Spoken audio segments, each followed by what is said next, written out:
Most people think they have Michael Scott figured out. Loud, clueless, embarrassing. The man who turned a regional paper company into his own personal sitcom. But what if everything you thought you knew was backwards? What if Michael Scott, the guy who declared bankruptcy by literally just saying the word bankruptcy out loud, was actually one of the most emotionally intelligent people in that entire building, and nobody noticed? Not his employees, not his bosses, not even the documentary crew filming his every move. Let's get something out of the way first. On the surface, Michael Scott is a disaster. He holds mandatory fun days nobody asked for. He declares himself his employees' best friend while simultaneously being their biggest source of workplace chaos. He throws award ceremonies that end in noise complaints. He spends company time writing, directing, and casting a spy thriller that nobody consented to be in. He once drove his car into a lake because a GPS told him to, and genuinely seemed surprised by the lake. He microwaves fish in the break room and considers it a perfectly reasonable lunch choice.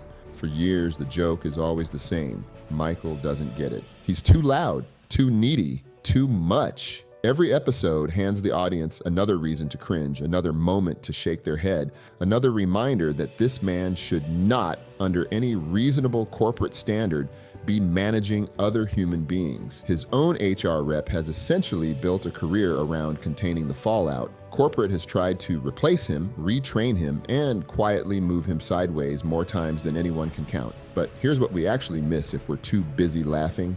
Michael Scott doesn't not get it. He gets it more than almost anyone in that building. He just responds to it differently than every single person around him. He feels everything happening in a room. The tension, the boredom, the quiet sadness of people who stopped expecting much from Monday mornings. And instead of managing it professionally, he throws himself at it, loudly, badly, completely. And that one distinction, that's everything. Think about the threat level midnight screening. Michael has been working on that movie for 15 years. 15 years of his co-workers half-heartedly playing characters they barely remember agreeing to. When he finally screens it and the whole office starts laughing at how objectively bad it is, Michael sees it. You can watch his face in real time. He's not oblivious. He knows exactly what's happening, but then he keeps watching. He starts laughing with them. He lets go of the version of that movie that lived in his head for 15 years and just enjoys the moment with his people. That is not the behavior of someone who doesn't understand social cues. That is the behavior of someone who has decided that connection matters more than ego. That being in the room with the people he loves is worth more than being right about the thing he made. Most people would get defensive, would find a way to make the room feel bad for laughing.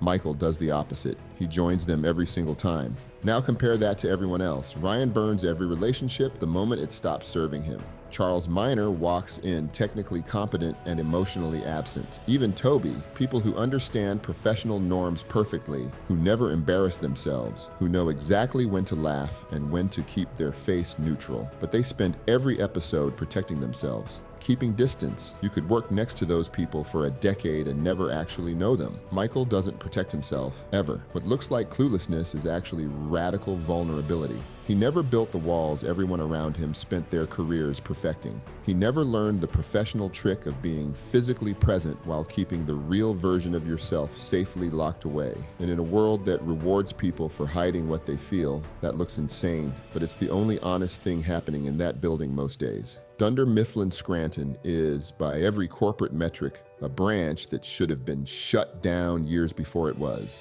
Mid-size paper company, dying industry, no strategic advantage, no reason on paper to keep outperforming expectations while everything around it quietly falls apart. But Scranton keeps surviving. And the answer has nothing to do with process or efficiency or corporate strategy. It's loyalty. The people who work there stay. Stanley stays, despite spending every single day visibly counting down to retirement and making absolutely no secret of the fact that he finds Michael exhausting. Phyllis stays, Kevin stays. Meredith stays. Dwight obviously stays. And then there's Jim, his people when it counts. Sometimes badly, sometimes accidentally, but always, genuinely, always with everything he has. Corporate sends efficiency mandates. Consultants fly in with strategy decks. And Scranton just keeps producing Not because of any of that, but because of belonging. Because somewhere along the way, without any formal training or management philosophy, Michael Scott made a group of strangers feel like they were worth showing up for. Michael didn't build a team. He built a family. And in a world designed to treat people like interchangeable parts, that is a superpower disguised as a personality disorder. Now, here's the part nobody really talks about.